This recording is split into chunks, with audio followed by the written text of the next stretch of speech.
individual crimes by individual Muslim people and then aligning that with the whole of the Muslim community is wrong, reprehensible, and it is racist. But we don't do that. But we don't. I'm Muslim myself. No, we don't. I don't blame my father or my family for the Muslim rape gangs. That is a particular group of disgusting men. Absolutely. And it's got nothing to do. Absolutely. But your party looked it over, and your party is still trying to cover it up. Yes, they are. They're trying to silence them. So when you have this government is trying to change the law to allow previous cases that had been turned down to be properly investigated, and thousands of cases are coming forward. Why was it turned down, Bill? Because your councillors and your MPs and your party looked it over. That's why. And it's only now that you're under public pressure to look it over that you're opening it up again. I've debated this issue with you before, Laila. Go back to the 2012, 2013, when Keir Starmer, as Director of Public Prosecutions, was one of the first people to grip this issue and say there's a real problem with grooming gangs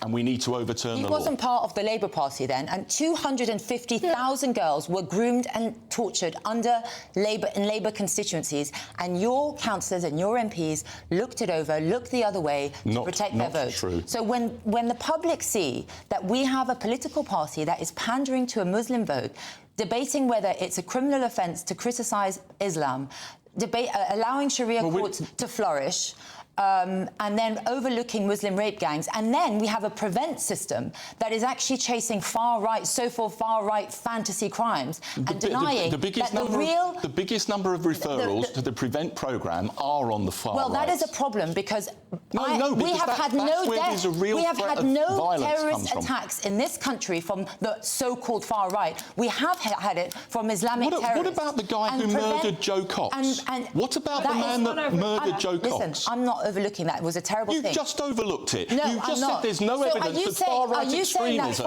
and there was a far-right extremist who murdered a Labour MP. Relax.